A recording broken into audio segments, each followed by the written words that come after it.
just go through the housekeeping. So if you are online, please make sure your camera is on.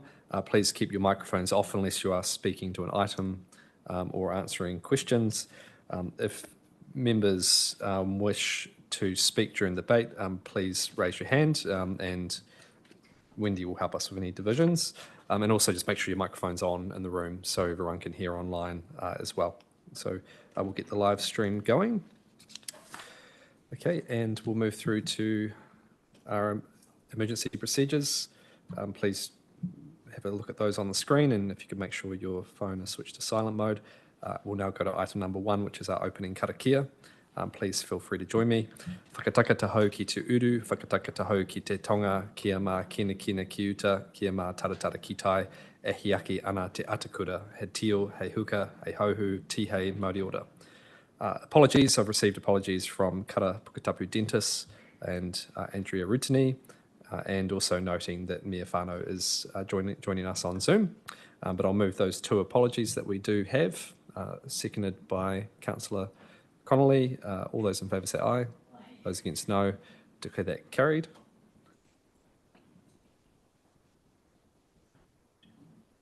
Councillor Connolly. Yep. Okay. Moving through, we have public comment and we have Randall McDonald. Welcome, Randall. You're speaking to item 9, which is Wellington Water Culture and Value for Money report. And you have a total of 3 minutes, which includes any time for questions from members as well. So over to you. Thank you. Tori Whānau has said that she will be advocating for the rights and interests of residents to be strongly represented in the formation of the new regional water CCO. I support the call for the need for high standards of accountability, risk assurance, financial and process controls, monitoring and project governance. I would also add compliance with New Zealand legislative and regulatory frameworks and abiding by agreements and contracts. Sadly, the letter of expectation only calls for quarterly reporting of a demonstration of tangible progress towards these. In my personal circumstances, I have had a worse experience, which is quite involved. Wellington Water replaced a collapsed water main on my property after it developed a sinkhole. We approved and agreed a 12-week schedule. It started in June 2023. It is still incomplete. Wellington Water agreed to replace and remediate demolished structures and grounds and meeting all legislative and consent requirements and standards. They failed to do so. The contractors in Wellington Water breached the following: the agreement that was signed between us as property owners and Wellington Water, the health and safety regulations, the Fencing Act Section 8 requiring notice and consent to a new boundary fence. They invoked the Privacy Act to justify not following the Fencing Act, showing that they have a lack of understanding of the Act and its savings clause. The failure to meet the requirements of the Local Government Official Information Act, Information and Meetings Act, and our questions as we asked questions to get answers that we needed to get consent. So Randall, I don't mean to interrupt, and I'm very loath to do that, but just checking the relevance to the report that's in front of us. Well, the report is, in relation to the report, it's about value for money and making sure that there is accountability. And what I'm trying to do here is demonstrate that Wellington Water is still failing to meet standards that most property owners would want to be treated. They have failed to, so my concern, ultimately what I want to do is demonstrate that I have had a rough ride from Wellington Water.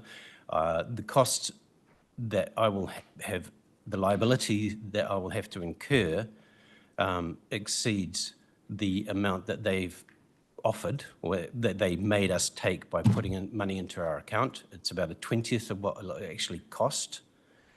I have had a complaint to the Plumbers, Gas Fitters and Drainlayers Board upheld, so that unauthorised work, non-compliant work was done by unauthorised persons, which is a breach of that legislation.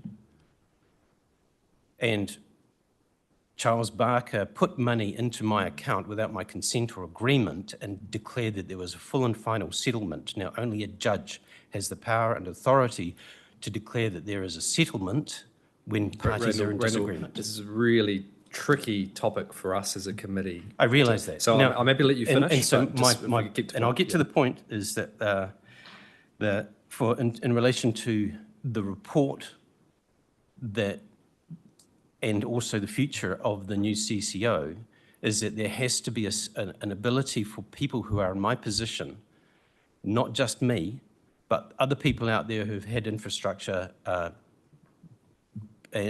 remediation works done, that they actually have a way to transfer that liability to the new CCO.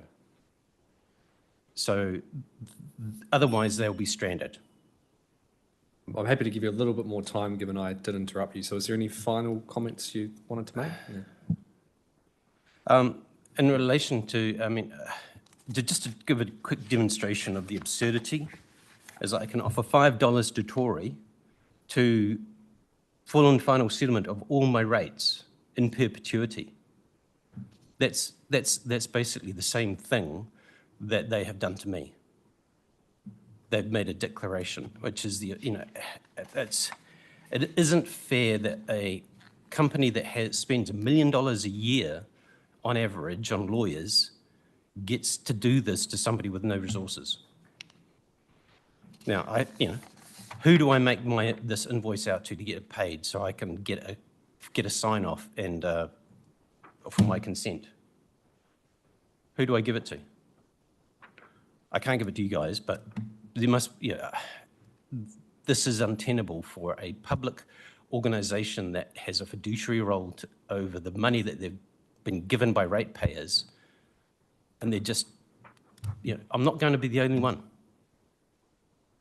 I know I'm not the only one. I know that my next door neighbour's code of compliance hasn't been given because the inspections weren't done. And everyone knows, the board, the exec, this committee, I've told everyone, no one is doing anything. Now, either you're part of the problem and you're just letting this stuff slide, or someone has to be accountable. Okay, what I suggest we do is take the matter offline, because I just don't think it's going to be of assistance to discuss it as a committee. But thank you, Randall. We appreciate you taking the time to be here. Thank you. Okay, moving forward, we have no more members of the public who wish to speak, so I'll move to conflict of interest declarations. Any conflicts of interest to declare from members? No. Okay, we'll now move through to the minutes. And any discussion around the minutes? Mayor Baker? Sorry, on the minutes on the 14th of March, I read out our council amendment and it doesn't seem to have been lodged. Do you need me to read it again, or will you flick it through? Because yeah, so this is in essence, you read out what you want in the minutes, what your council has done. Yep. And I've passed you those words. Do you want me to read them out, or are you happy? I can send that straight to Kate. Okay. Yep. Thank you. We'll have that added. Thank you. Anything else? No. Okay. So with that amendment, with the addition of Mayor Baker's point, I'll move that the minutes be confirmed as true and correct. Do I have a seconder? Councillor Connolly, any discussion? All those in favour say aye. Those against no. Declare that carried. Moving through to the Chair's statement. So firstly, I just wanted to say that absolutely welcome the discussion today and the report from Wellington Water around value for money and the obviously the recommendations that have been collated and also the real desire, I think, for us to move forward with the runway that we have as an organisation to implement what we can, and then also how we navigate some of those other recommendations, and also acknowledging things that have been done. So just wanted to say thank you for the team for the work that's gone into that, and I know we'll have a chance to discuss that a little bit later. On the governance front, I'd also like to congratulate Gillian Peacock, Ben Pitchforth, and David Adamson on their appointment to the Wellington Water Board. Each of these individuals offers valuable expertise to guide the organisation over the next wee while, and I know that they are welcomed, and have had a good conversation with Nick about that as well. So they are going to bring in some really good experience. Also want to acknowledge Nick, Mahina and Bill, whose terms were also extended by the committee. I'd like to also say a big well done to the Wellington Water team and contractors for the recent work on State Highway 2, where a wastewater pipelining project was undertaken, a pipe that, if it had failed, would have devastating impacts on particularly our city, but also the region, given the transport, obviously the amount of vehicles who travel through the Melling area each day. That critical project was completed successfully and on time.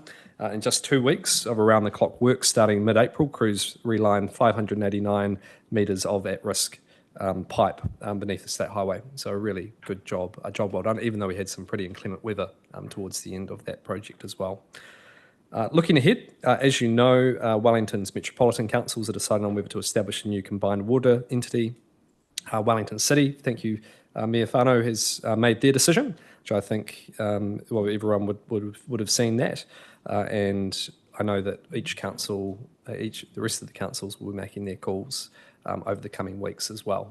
So I think that's a pretty significant milestone as we start to see other councils around the country making their decisions on how they're going to move forward under local water done well. Yep, that was basically it.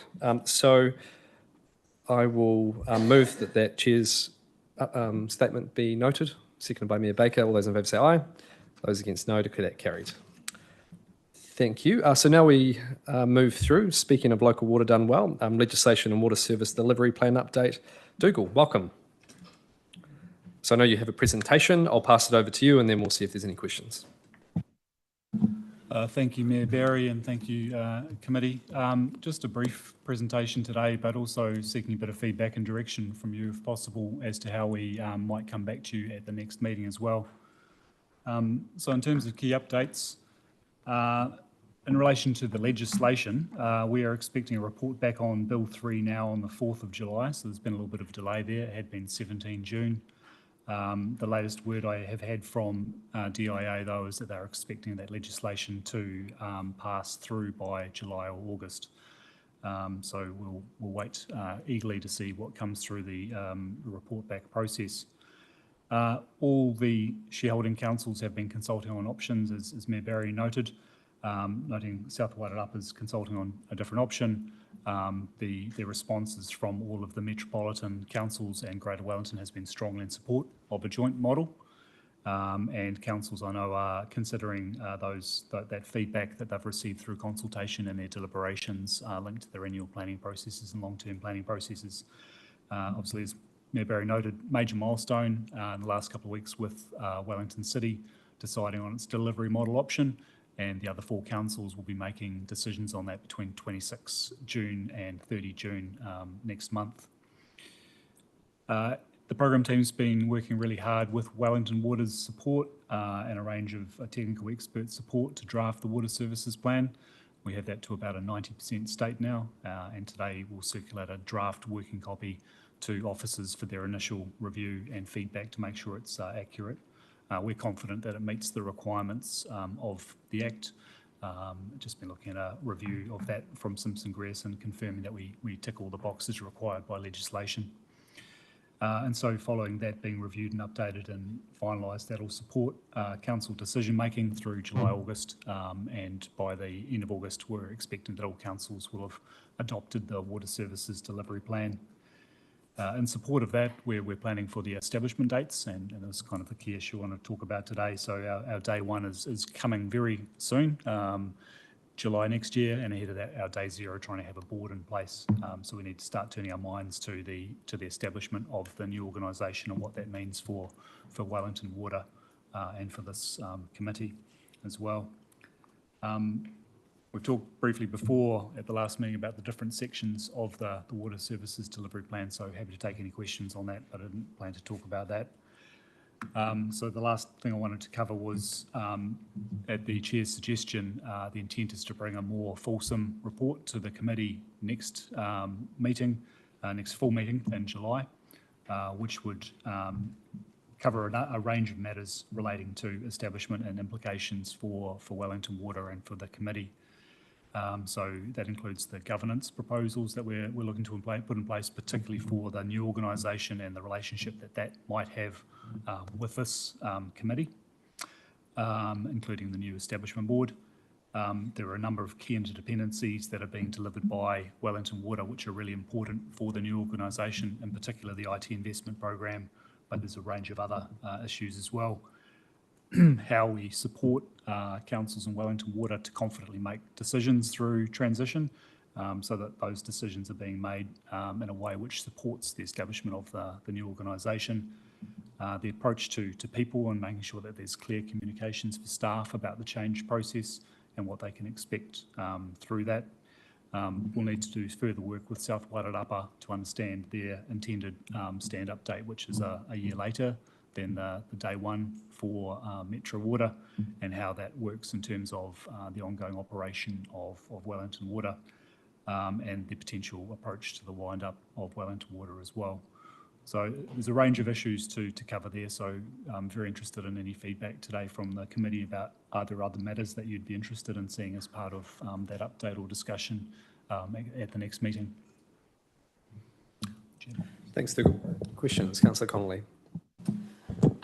So the focus is going to be on that day one, because I know we've also got day zero being the middle of next year, and then day one when the entity actually stands up. But I'm also interested in, and I don't know that we have a name for this day, but when the kind of progress towards our conscious uncoupling. So the councils are going to have to do a number of things still once the new entity's set up, particularly around billing. And I'm interested in what the process of that separation is going to look like, and how long we're envisaging the councils are still going to fulfil that role, and what implications that has, particularly around, I guess, complaints and lodging inquiries and that kind of thing. Thank you. And through you, Mr. Chair, yes, that's actually a matter that's come up quite significantly through discussions with chief executives and their teams. We're calling it day two, for want of a better name, but you're quite right.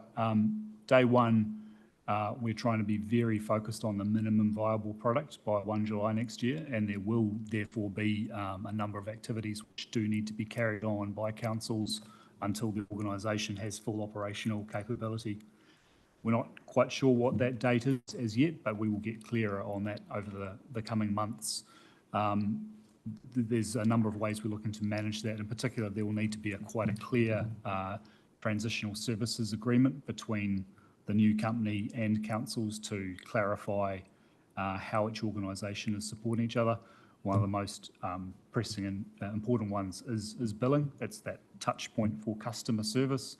It's dear to the heart of our CFOs to make sure that councils can clearly articulate rates and set a charge and collect that revenue and pass it through appropriately. So that requires alignment with what's feasible for the IT systems in the organisation, what's required to deliver good customer service, what changes might be required within councils to your own billing systems.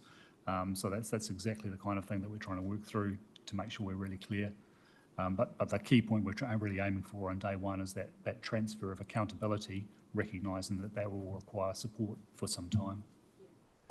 I think, I understand what we're trying to do and how we're trying to do it, but I think there's quite a bit of confusion out there with members of the public, particularly they think essentially day one they're going to be receiving a bill from this new entity, and so I don't think there's full understanding in the community as to what day one represents in terms of the minimum viable product, and I think we need to be really careful around communicating that, but which is why just more info would be really helpful about how we're planning to do that and what the dates and timeframes are.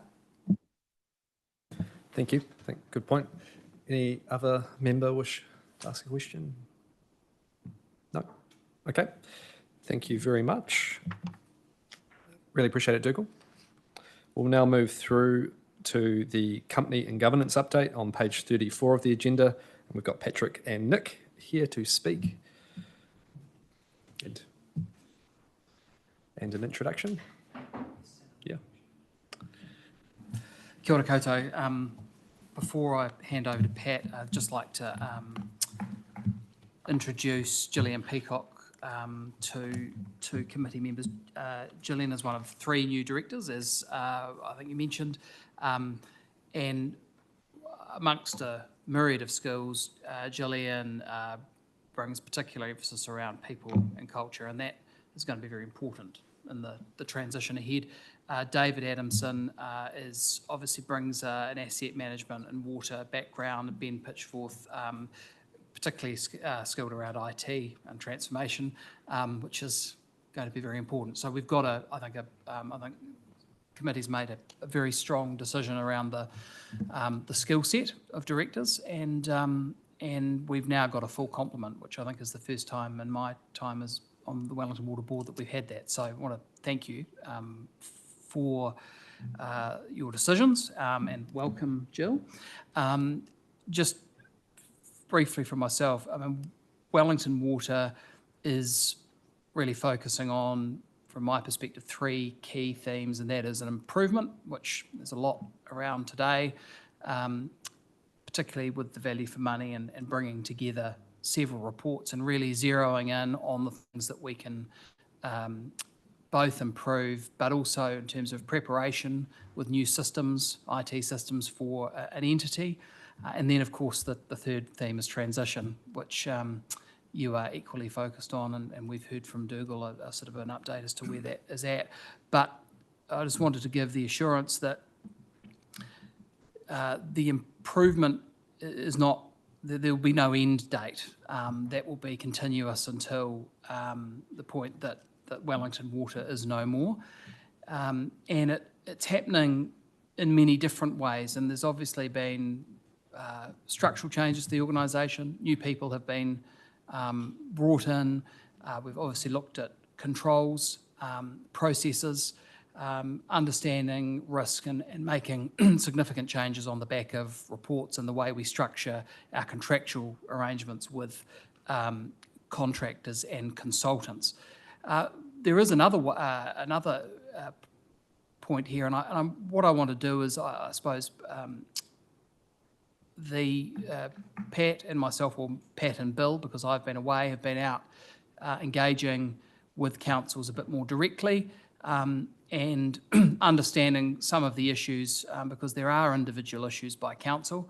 And recent example, is that while we can see and touch many of the challenges and problems and understand them, there are also ones that are particular that need to be raised by councils, and I want to name check Mayor Guppy here, because Upper Hutt recently brought a cost challenge or a cost question to our attention around the replacement of water main project, our wastewater project, and that actually, the intervention by Upper Hutt saved significant amount of money in the project, but also drew Wellington Water's attention to some of the opportunities to change systems and improve contract management and internal oversight of projects. And this is the sort of, it's the step-by-step, often unexpected gains that are made. But I just wanted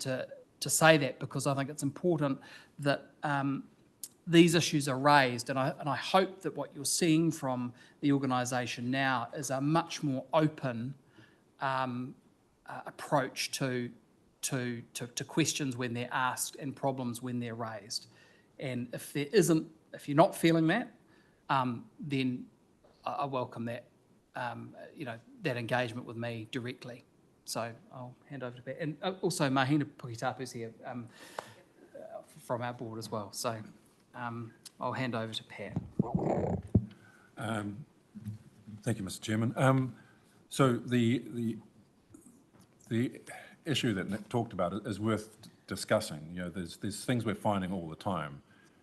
So after the Upper Hutt City Council staff talked to us about this, and the Mayor as well.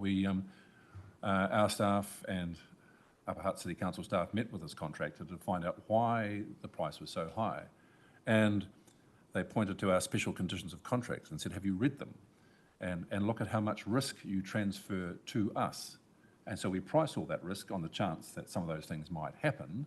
And if you were to revert to a standard NZS 3910 conditions of contract or close to it, we could give you a different price, which we did, and their price dropped from $2.6 million to roughly $1.8 million. Now, there will be variations to that because we're now taking some of those risks, but it's likely that we'll get out from underneath $2 million.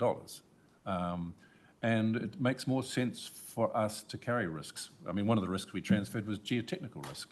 And this contractor pointed out that one of the jobs they were on, they were digging a trench for a pipe, and they struck a 5-metre boulder.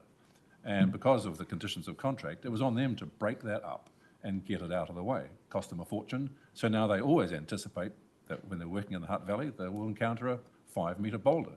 And of course, it's probably 1 in 1,000 times that'll happen. Better risk that we carry than the contractor. So once we found that out, General Counsel got our special conditions of contract rewritten, arranged training courses for our staff, and got them implemented, all within about 2.5 weeks. So now we are running a different risk approach for our contracts. So there's all these things we're finding and we're fixing as quickly as we can. So talking to the report itself, so if something's covered in another report, I haven't mentioned it in mine. Nothing annoys me more than reading something twice, so I've tried to stop doing it as well to you. So I'll talk to the stuff that's in the company and governance update. So we're putting a lot of resource and priority into transition. We're working with Dougal and his team on aiming for day 0 and day 1. We're also working with the South Wairarapa District Council. We're working with their teams at the moment to transfer all the capital projects back to them by 1 July 25, and starting to get systems in place to look at how we transfer responsibilities for operations and maintenance by 1 July 26. This work and the IT projects are high priorities for us. They're resource intensive, and we are looking to bring in a little bit more resource in terms of leading the response to the regional team here and to South Wairarapa District Council. We see that it's absolutely critical that this work goes well. On the next page, we acknowledge that we're getting down to a sustainable level of leaks. And the other thing that in the appendices, you'll notice there's a marked reduction in attendance times and resolution times. The Fulton Hogan and our staff are doing a great job of getting out there and doing things faster. But that wouldn't be possible if it wasn't for the ongoing operating funding that the councils have given for us to get out and repair and fix things quickly. So that's, well, I'm saying we take some of the credit. I'd also want to say thank you to the councils for the funding. Our most recent staff survey showed a fall off in staff morale. We survey staff on the anniversary of their start date. So this result is for the period January, February, March, where you'll appreciate some disastrous reports landed and we took quite a beating. So it's not surprising that people were a little bit disconsolate during that period. We have talked about that as a leadership team. We're recognise that we need to be seen more, talking to the staff more, and we are implementing those sorts of things. And of course, if it's not monitored, then it doesn't happen. So it's also something where ELT members have to report back once a month to say what they have done in the last month to help with turning that number around. It does feel like in the last 3 weeks, I don't have any data to confirm it, that we might have actually turned around, you know, that we're not responding to issues all the time. We're now actually starting to do some proactive stuff to fix ourselves. And Yeah, there's just, I guess, a better feeling in the corridors. I can't put it any more eloquently than that.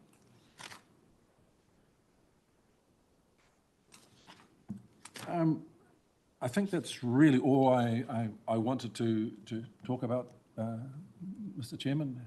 Happy to answer any questions, though I might have to phone a friend if you get too far into detail.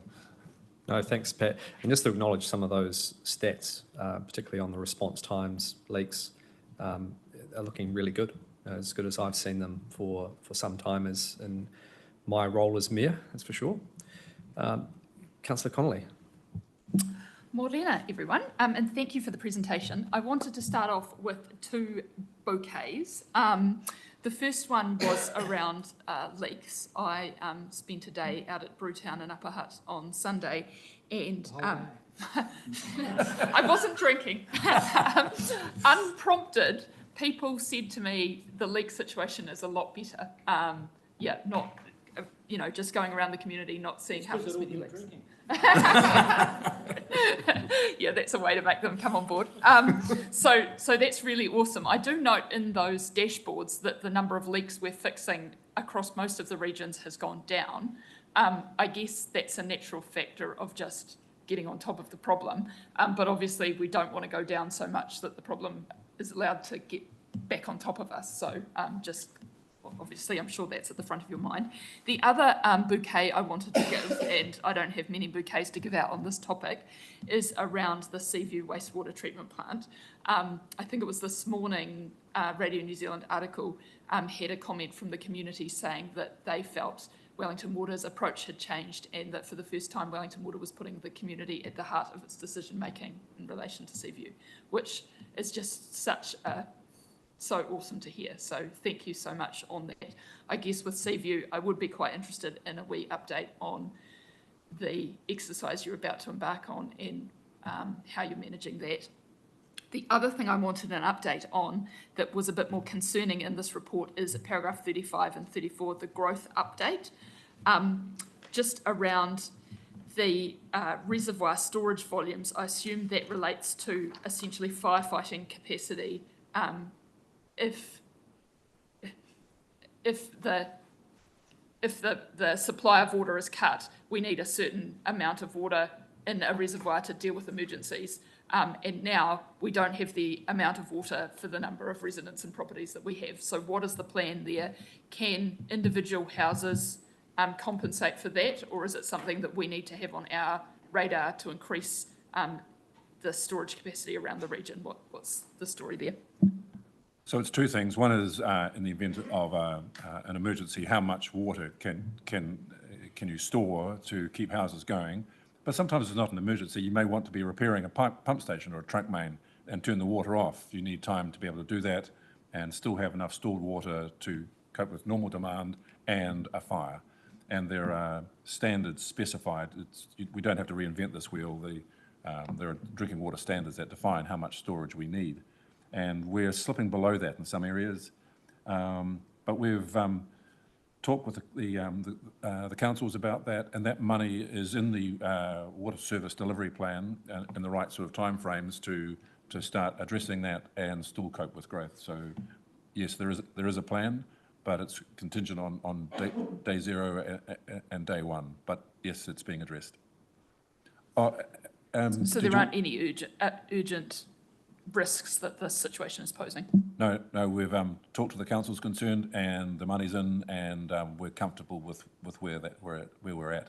Now, did you want an answer on Seaview? I can bring Charles to the table, and he can talk about that. He led a lot of the discussion at Seaview, but yes, it was certainly a different feel from the first meeting, that's for sure. Charles is our Chief Operating Officer. Kia ora through the chair. The upcoming maintenance period is for 2 weeks.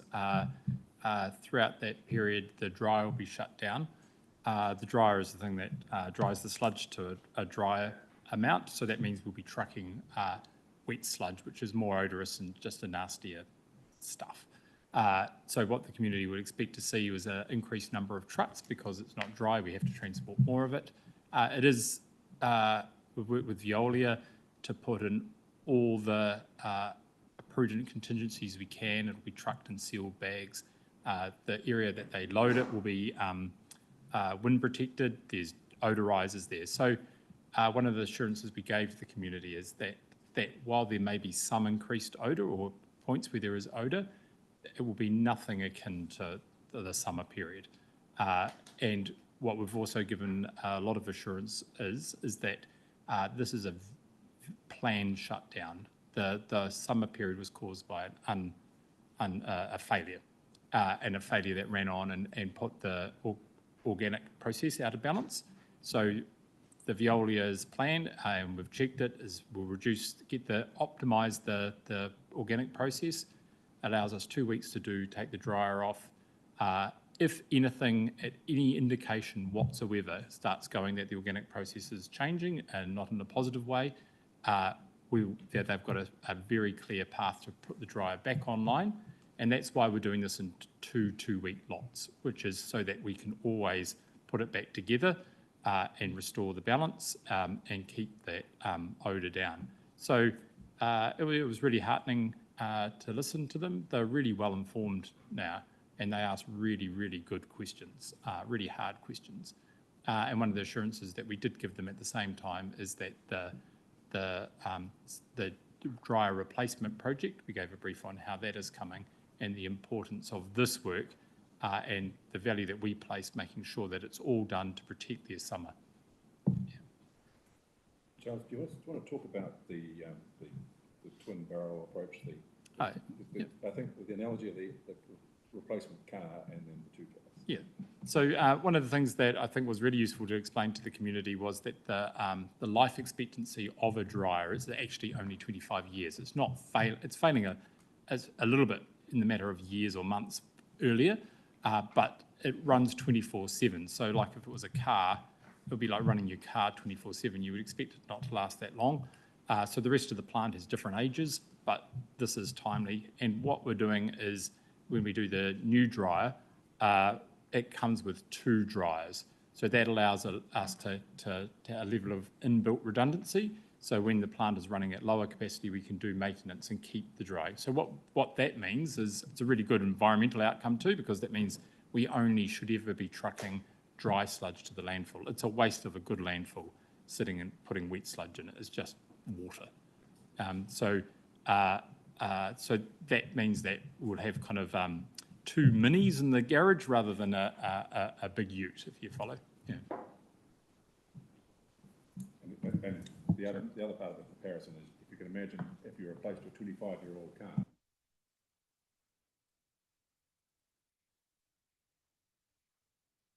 Just microphone. Not only do we have a brand spanking new car, but we've got 2 of them. So, and the community will like that as well, that we're taking those steps. Mia Whānau? I did have a question, but I don't now, but I will use this opportunity to commend Wellington Water on the improvements and seeing the data around the decrease in leaks is very welcome. And even just the vibe on the street here in Wellington City has been noticed. People coming up to me and actually saying there has been visibly a decrease in leaks across the city. So thank you for that. I may have mentioned this before, but I have a word. What are those things called where you pull all the words together that you get, and and the largest words are the most frequent things. What are they called? Word cloud. Leaks was the word cloud with the top word in my word cloud for years as mayor. It has now fallen completely off the word cloud in the last sort of 3 months, 3-4 months, or most of this year actually. So certainly back up those feelings and what others are hearing out there on the streets. Okay, any other questions? Councillor Connolly? Can I also ask about the, at paragraph 30, the CapEx underspend? I also, at Greater Wellington, we had heard that Timarua had an underspend as well, which I was intrigued about because I knew you'd brought quite a lot of work forward in order to get Timarua coming online last summer. So I don't know whether that's part of that underspend or separate.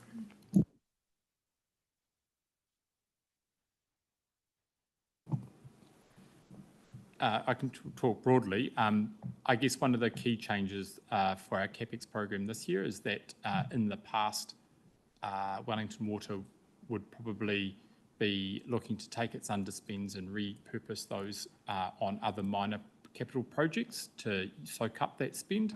That did put the pressure on the next year because we would have to re-ask for money for those capital projects that were running late.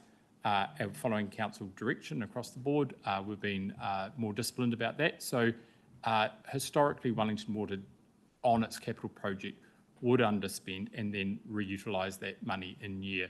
So we've protected that money and ring-fenced it and as requested, and that means that money is being carried over. So I think that's a good hygiene and it puts the empowerment back in the councils to make sure that we're spending the money that they've told us to spend it on the thing.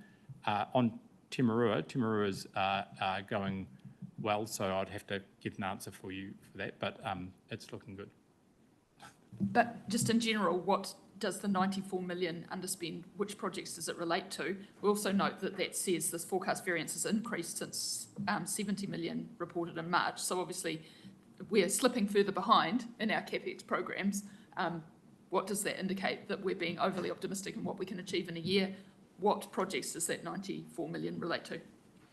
By and large, it comes out of the capital, the major projects capital program. So I would just say that we should have an underspend in our capital program, full stop, because the way the estimations work, it should come in under budget and it should have returned some money back to the councils. By and large, though, this is caused by programming delays. There are some capital programs which have accelerated forward. Taranaki and the Rising Main in Wellington City is a good example of a program that's way ahead. So it does provide a challenge for us next year, but most of those are around the big programs that have a clear program path. So, and maybe it's that we're not incurring all the costs this year and that the costs are coming due in the next financial year. Post this meeting, would you be able to provide a breakdown of actually what projects that money relates to? And also, I don't necessarily agree that we should be coming in under budget. That suggests we're not forecasting accurately and we're rating people for that money. So we need to be as accurate with our forecasts as possible and get as close to what we're forecasting and what we're rating for as possible. Any other questions? No? Okay. We'll move through to the recommendations, which is just to receive and note the report. Move that. Seconded by Deputy Mayor Baker. Any discussion? All those in favour say aye.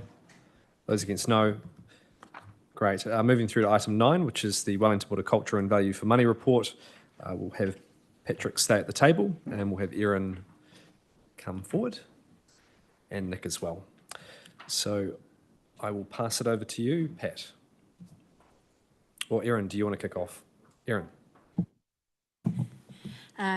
Through you, Chair. Good morning, everyone. Thank you for the opportunity to chat about this piece of work that we've been working through with you and on behalf of the company.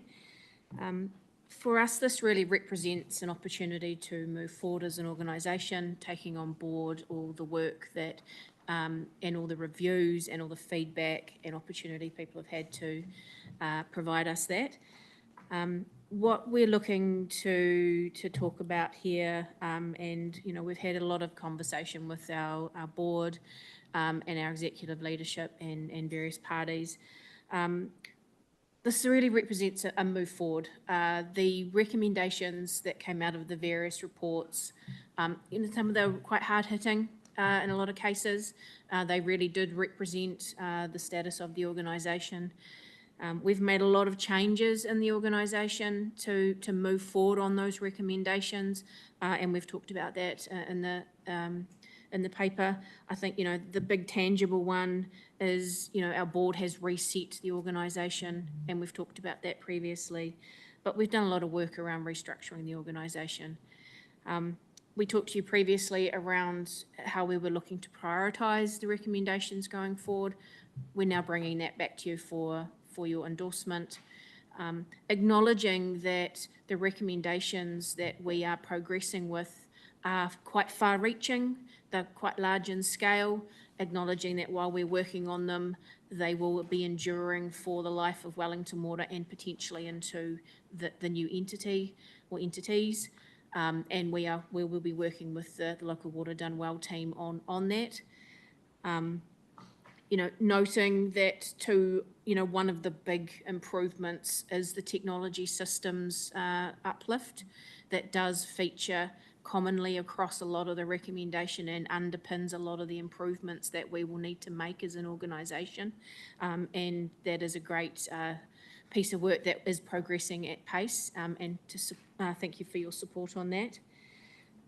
Just noting that the recommendations across the 7 reports touched on a number of common themes, and that our focus in pulling the value for money plan together is about focusing on the things that are going to make us succeed as an organisation going forward and into the new entity. So getting in around that value for money, delivering the organisational change and culture that we've talked to, lifting the integrity of the organisation, providing those reliable services to the communities, and being a strong and capable organisation going forward. And that's what we've built.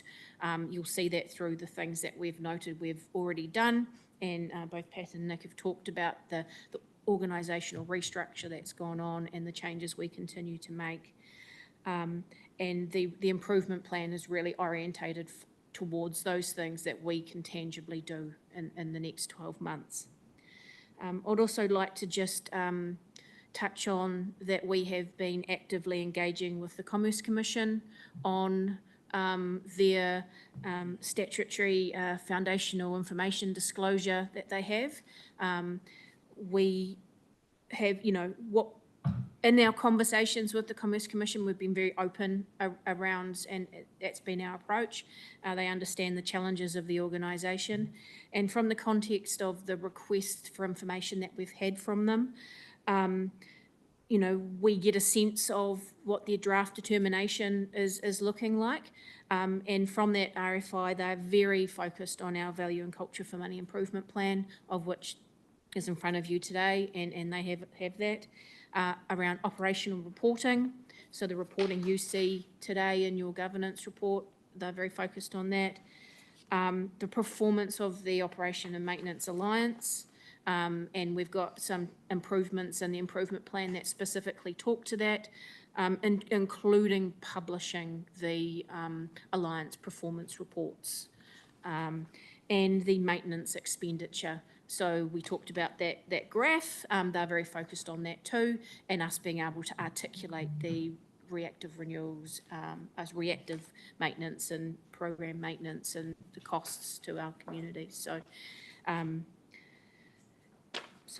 open up for questions on the plan. Mayor Whānau? Thank you for that. It all sounds really good. We certainly endorse the approach. Just 2 process questions. So just referring back to the Alliance contract performance, will that report be made available to the committee? And around the internal audit practices, great to see some actions around that. Has the 2024 annual report been audited yet? Through you, Mr. Chair. Yes, the committee will receive the Alliance performance reporting. It will be fully made public, including on our website. And yes, our 24-25 annual report has been audited, and the board will receive that next week. Representative Taumata?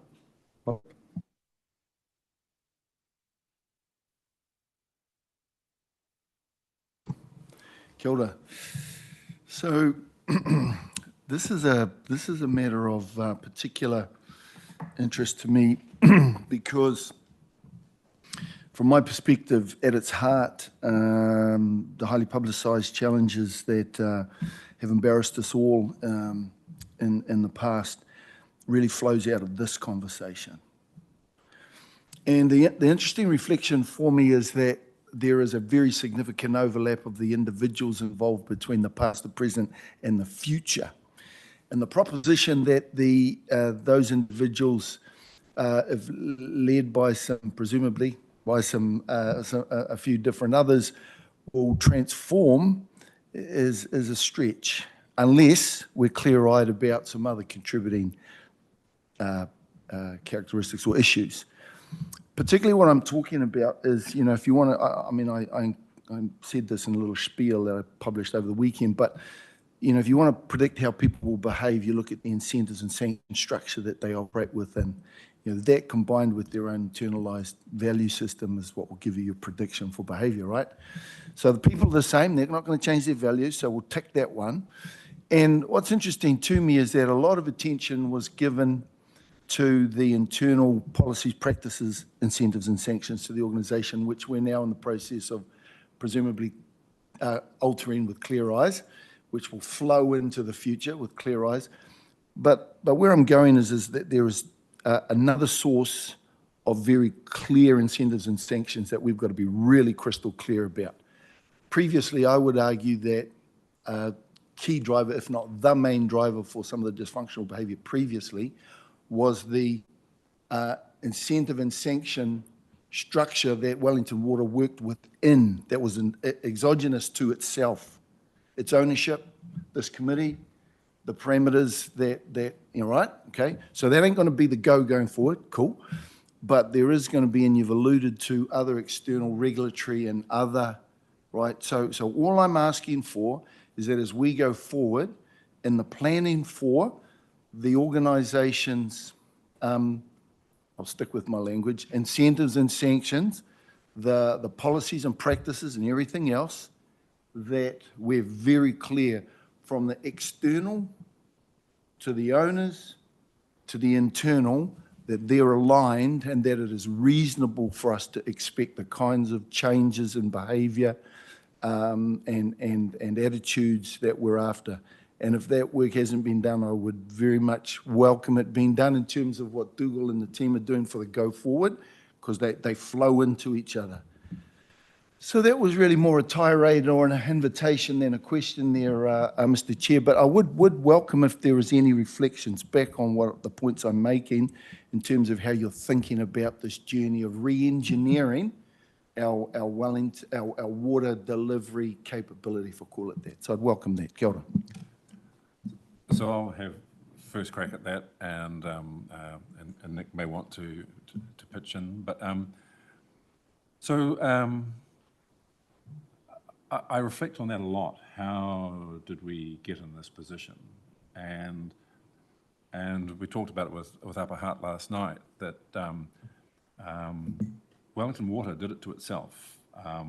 It's always been in our grasp to do things differently, to have more attention in relationships, to hold our suppliers to account, and we didn't. I think for the first couple of years, as the organisation was trying to grow the business, that was fine, getting into a growth mode. But eventually, we needed to have KPIs, we needed to have value for money, and we didn't. And there were a lot of good people in the organisation that wanted to and weren't allowed to. There's parts of the culture that come from within the organisation, the team spirit, the work ethic, those sorts of things. But some of the direction comes from the top, and I have a different direction, a different ethos, I suppose. And when I said I want to change things, 95% of the reactions have been, "Oh, thank goodness. We've always wanted to do it this way. It'll be more work, but we want to do it that way." There are people who are struggling with the change, and we're trying to support those. And there are some who are more resistant, and we're talking with them as well. But there's a lot to change. But we are, I don't think there's any doubt that the organisation is changing, and we know that it needs to change and change fast. I mean, the pace of change within this organisation at the moment is hard. It really is. It's one of the things that's affecting our staff morale. Is we're trying to still run the business and cope with a whole lot of different systems and processes, and taking out some of our best people to support the IT projects and the transformation, the transition projects as well. So it's tough in there. On a positive side, they see that we're still trying to recruit some good staff, and we've got some very good staff coming on board, and you've met some of them, and you would have to notice the difference. So I'm confident that we are on the right path and will continue to lift. But it is interesting that one of the things that Dougal and his team have commissioned is a piece of work. How quickly can this organisation start to grow its expenditure again? You know, we need to get up to hundreds of millions of dollars. I think it's about $800 million a year from where we are at about 300. And there's several things, you know, continuity, a guarantee of work, continuity of work, a good supply of contractors and consultants, and the critical one is a smart, well-resourced purchaser. And that's what we're trying to fix. But that's probably a 2 to 3 year journey, I think. But we're trying to make sure that the first 18 months of it, that we do as much as possible. And people know there's a carrot there. This is going to be the second biggest water supply company in New Zealand. It's going to be doing some really interesting things. They want to be part of that and want to succeed. No one likes to be part of something that's being mocked. For a couple of weeks there, anyone with a Wellington water jacket on was being harassed on the streets. You know, it wasn't nice at all. That seems to have stopped. That's great. But there is a real determination to do better. Thank you. Mayor Baker? More of a comment than a question. Thank you for this. Thank you for the question, Helmut. I've noticed on the ground since your leadership has taken over, Pat, we are getting more work done. We're getting more things back. So thank you for that. This report is much better than we've had before. Pleased we've got the technology in there. So it's sort of a thank you and keep moving forward because we are going the right way to the next entity. So you are getting it to where it needs to be to hand over. So it's just a thank you, really. Councillor Connolly? I have a couple of questions. Now, I did find this a little bit hard to read, mostly because it was like a series of spreadsheets and then it was embedded in one big PDF for me. So, so if I'm jumping around, so the thing in the first spreadsheet, which is like where all the, which is like the list of all the recommendations, there was one on a page, it says 4 of 4, but I don't, page 79, at the bottom. This was under the PwC non-financial and related parties recommendations that said data analytics is established to provide insight into financial and operational performance. I then couldn't find that in the other spreadsheets talking about how we're going to do it and how we're going to deliver. And I guess, you know, this committee, talking about benchmarking, but also other information to this committee, that's one of the things that we've been consistently talking about. So I think getting as much data analytics up and running would be, as soon as possible, would be really valuable for us. But also then I reflect on the Commerce Commission and thank you for providing a bit more information about where that's at, because when will we actually know specifically what information they're seeking? And will we be able to provide that given our ability to assess our projects and cut our data at the moment? So my questions are, where's the data analytics at? Will that be able to help us service the Commerce Commission? And when will we know what they're looking for and when we'll be able to provide this information? There was a mention of a director of transformation in there, and I was like, Transformers. Who is that? What is that going to do, and how long are they going to do it for? And there was also a mention in there of protected disclosures and improving our system around that, but it was mainly targeted at our current staff. I personally think we should go wider than that, looking at past staff, contractors, other people that are coming on site, and so things that are aimed at our staff explicitly probably won't capture that wide. So that's a list. Sorry. Okay, so let me, through you, Mr. Chair, please capture if I miss one of the items on your list, councillor, thank you. So in terms of data and analytics, a tangible change since the PwC report you will see is the analytics you saw in your governance report today. From when the PwC report was done, those analytics we wouldn't have been able to do, so that's a tangible change. Also, the Alliance and Operation and Maintenance Performance report, which will be coming through, is another step change. The biggest step change coming through in data and analytics is through the Technology Systems Investment Program, and a lot of that is in that uplift in that space. The second question around the Commerce Commission and can we provide this information? We have worked with the Commerce Commission on what we can and can't do, you know, what we currently have in reporting framework, what we have in development, and what that technology program looks like. And they are very aware of our challenges. And that's why you'll see the topics that they've talked to are based on information we've either haven't trained or have provided in the past, but we might need to provide a bit more clarity on. I forget your third question, sorry. Director of Transformation, Protected Disclosures, but also just on the data analytics, I think that benchmarking element needs to be embedded in the data analytics, so we have an idea of how much it costs per metre to put in a new pipe, and you know those are the kind of things that we've been really calling for as a committee. So the transformation lead is we need to do a lot about our systems and processes. They're not flash. In a lot of places they're not. They're not flash. I think is the safest way to do it. So that person is coming on board to start that process, and the longer term view would be that that's a business improvement team, and that this person is going to lead. I don't think she's started yet. No, but probably a couple of weeks away. We've appointed someone. I'm 90% sure of her name, but I'd like to misspeak in public. So Natasha, and yeah, so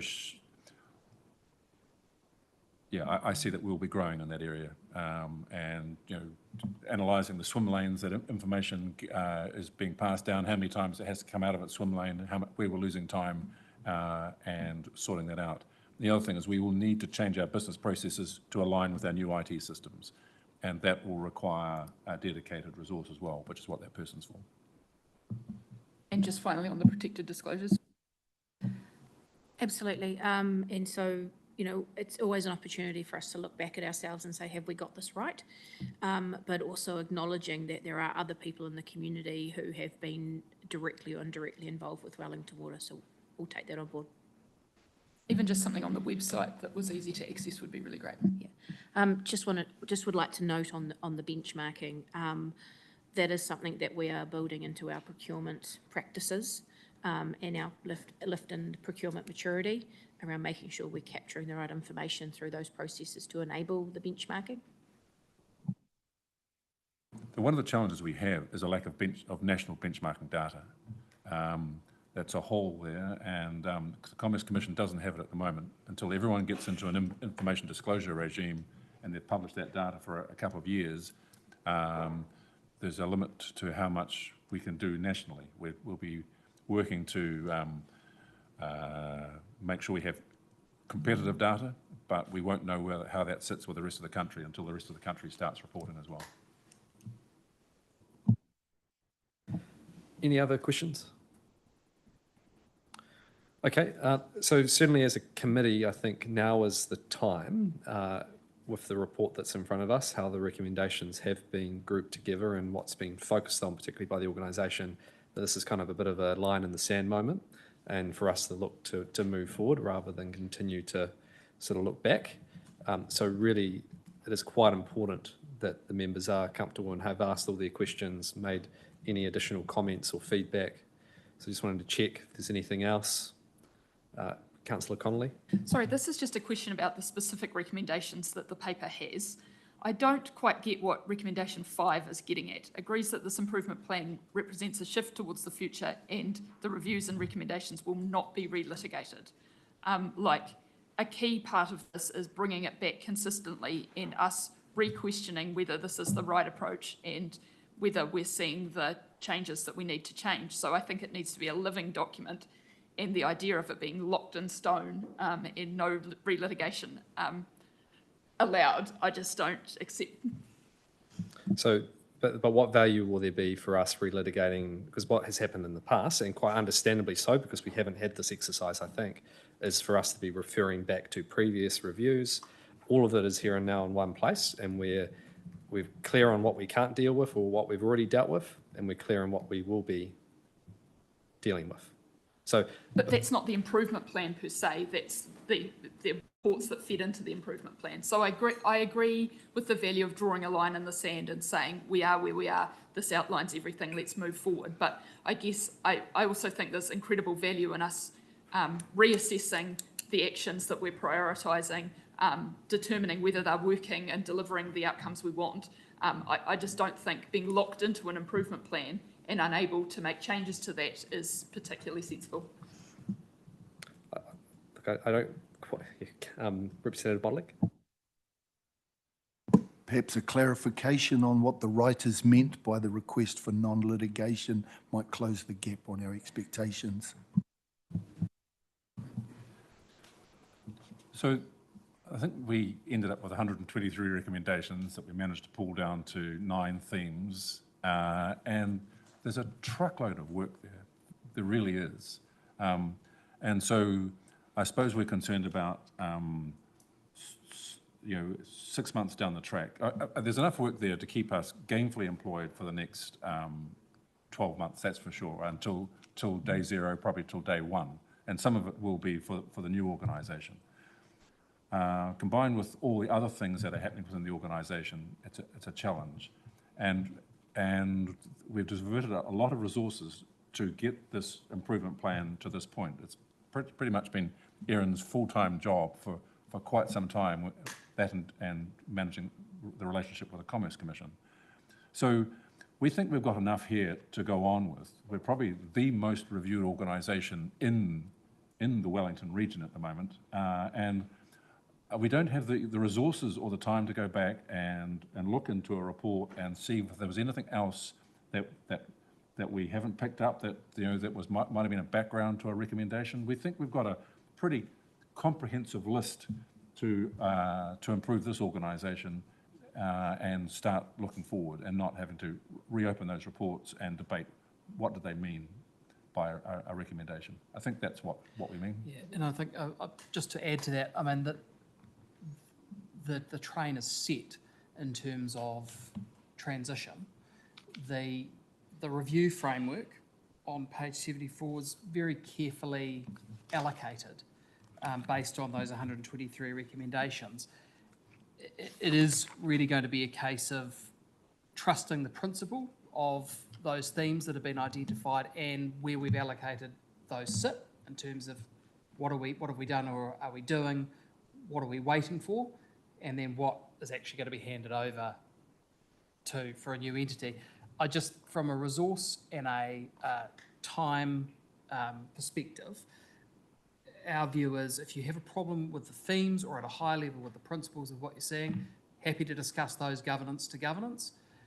We will report to you regularly, but we do need, part of Wellington Water's challenges have been non-clarity and non-agreement at a high level, and then so you end up reacting. And so this is really just about us saying to you, this is our plan, please endorse it, and we will report to you on that basis.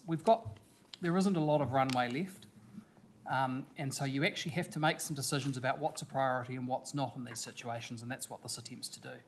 Yeah, the way I see it is that in the next meeting round or whenever, we don't have a situation where we're then saying, well, actually, why wasn't this in the list? Why wasn't this in the list? If issues emerge, then we will deal with those as they emerge. Right. I mean, that's without doubt. Yeah. Councillor Connolly.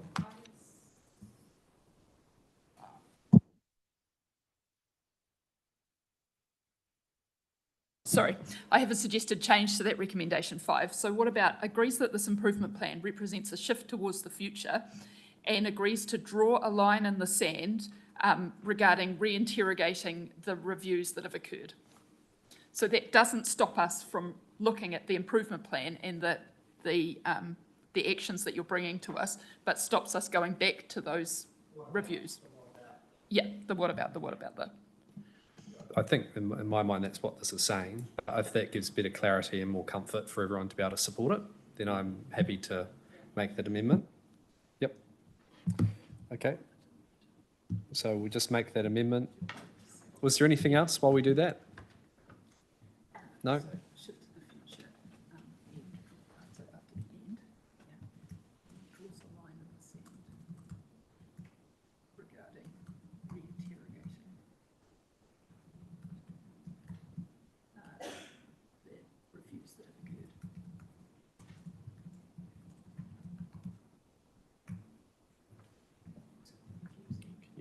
Screen or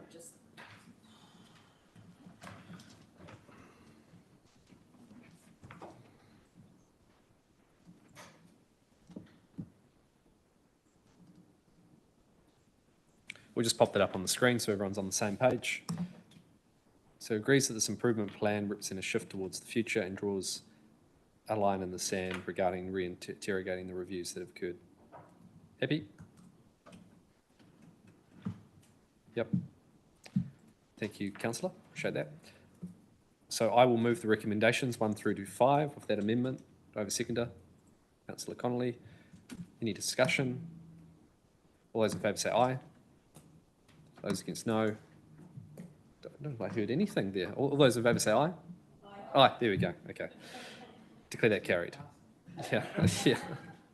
Okay. Thank you very much, team. Appreciate it. Okay, now we're moving through to item 10, which is the statement of intent.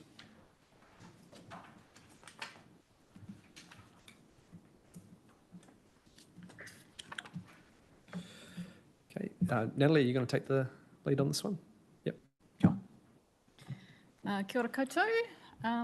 I'm here on filling in for Wayne Maxwell to present to you our future statement of intent for the coming 3 years, noting that the focus is on the coming year, but it is a legal requirement that it is a 3-year document.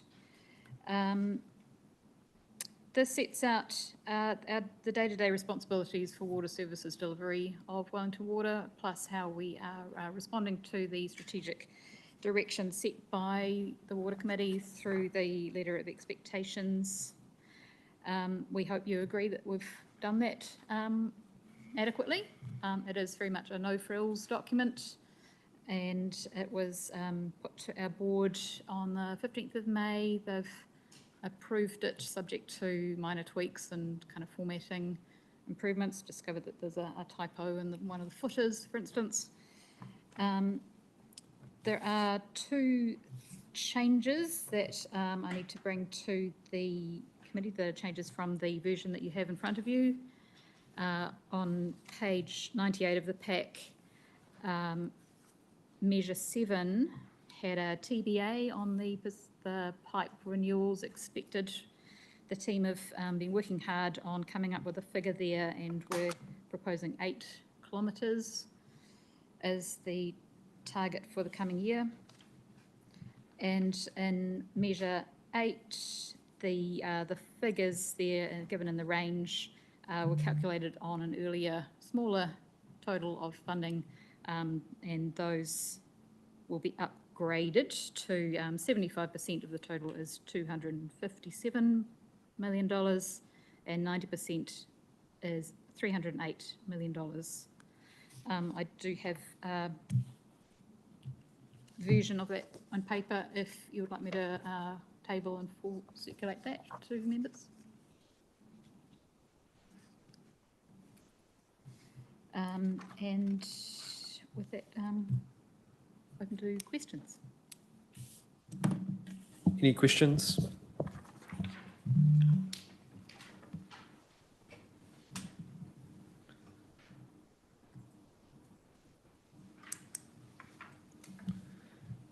No, if there's no questions. No? Okay. So what we will do is move to the recommendations, and of course noting that we'll be passing here that we received the final statement of intent, and those other noting recommendations. Just checking people are happy with what they've got in front of them. Yep. Okay. All good? Okay, so I'll move that. Do I have a seconder? Mayor Guppy, any discussion?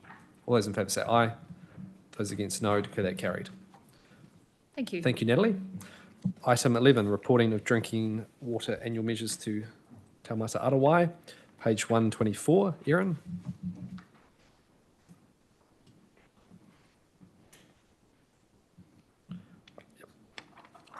Good morning again, thank you. This is a bit of a formality report for us, but we really just wanted to highlight to you.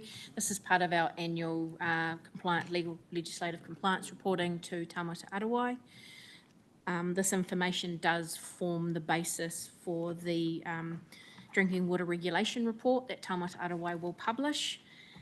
Of note for the committee is the item in relation to the bacterial compliance for Waterloo Water Treatment Plant. This is currently noted as non-compliant.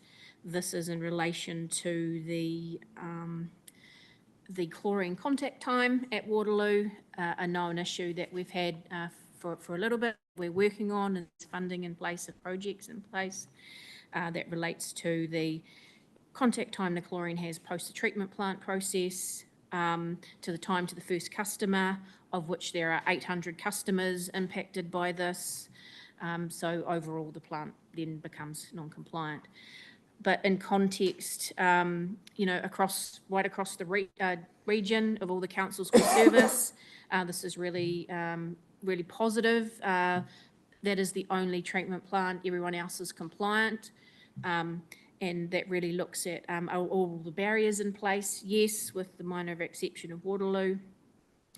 When you come down to the next level of rules, which is around quality assurance, which is around monitoring and assurance of the things that you do to demonstrate compliance, or the additional rules that Taumata Arowai have in place. We have a challenge around those, and as we've reported, there are a number that are non-compliant. 3 tangible examples that I can talk to is there's a whole section of rules on backflow prevention. And as you can imagine, backflow prevention is quite a complex issue in a water distribution network. And so we've taken the pragmatic approach that if we can't clearly demonstrate compliance with that rule, it's non-compliant. That doesn't mean that there's not things that we're doing or that council are supporting us in doing those, but we can't tangibly demonstrate those through the rules. So that's a large tranche of that. Another one of them is the water storage management plan. This was a new requirement that came in with the rules, and that looks across all the distribution and the storage. We've got some well-acknowledged issues with the reservoirs and their integrity, which councils are funding and working towards. So we can't actually say we're compliant because we know we've got issues. Another one is around access to the network. They're quite prescriptive, that basically unless you have trained, competent people, you can't access the network, so we can't say we've got full control over that either. So those are just some tangible examples of when you go through the hierarchy of the rules, there's some in-practice things, and that's what's demonstrated in that performance. There's over 4,000 rules that we are individually assessing on an annual basis, and that's across all six councils, from treatment right through to distribution, right through to the qualifications that our people hold on an individual basis and the things that they perform on a day-to-day basis. Any questions? Okay, questions? Councillor Connolly. I didn't understand what you meant about access. Sorry. Surely we have, we can access our own network. What? Absolutely. So one of the rules talks around that, you could imagine, so no one can walk along, lift a fire hydrant lid and open and get access to the network. And we're not specifically prescriptive, and in a lot of cases we don't govern that through what we do. And that is around, stopping the local contractor going out and lifting the fire hydrant and putting his standpipe on, and taking water from the network. And unless we have a vigilant, or we have approved access points for contractors, then we can't say we're fully compliant in that place. So that's about stopping people accessing it rather than our ability to access it. Right. Representative Bodley. Yeah, thank you for that. I was reminded, I was a lifetime ago, I was the inaugural CE for Connexus, which is ITO that this sector is relevant to. And I remember a owner, operator of a large water civil company in the Waikato saying to me one day, I and my staff are able to work on the networks that we do, and we have the power to harm a lot of people, and there is a very low threshold of mechanisms in place to ensure that we're all competent to do what we do. I don't know how much different things are today. I suspect not as much as they need to be in respect of the workforce training, accreditation and monitoring of that. But what it did remind me of more recent conversation. So we, Ātito that is, have initiated a conversation or engagement with the sector around standing up a new national water training facility out of Porirua and the go forward, and getting some traction as to go forward. So what I'm raising, I think what I'm raising, Mr. Chair, is there is a national need for lifting of standards and in terms of our workforce, both the what, the where, the how, and the how many, and we're steering down a long demand curve of needing more and so on. So I guess where I'm going is that it would be a welcome. It would be welcomed if our existing and future owners, operators, whatever, are collaborating on ensuring that our workforce development, qualification, delivery, etc., at the very least in our region, is more about what it needs to be, because that's a key risk mitigation on a range of the issues that you've alluded to, eh? So I'll leave that waving in the wind for future conversations. Kia ora. Okay. No other questions? Okay, so we'll just move the noting recommendations here, 1 and 2. We have a seconder. Mayor Baker. Any discussion? All those in favour say aye. Those against no, declare that carried. Moving through to item 12, which is just an information item on the forward work program. Any questions on that? No. Okay, so I'll move the motion that we receive a note to the draft forward work program. Mayor Kapi, second. All those in favour say aye. Those against no, declare that carried. 13, I've received no questions. We'll now move through to item 14, which is exclusion of the public. And I'll move that the public be excluded from the following parts of the meeting: committee minutes, for the reason that withholding this information is necessary to protect the privacy of natural persons. I'll move that, seconded by Mayor Baker. All those in favour say aye. Those against no, declare that carried. I declare the public part of the meeting closed at 11:24 a.m.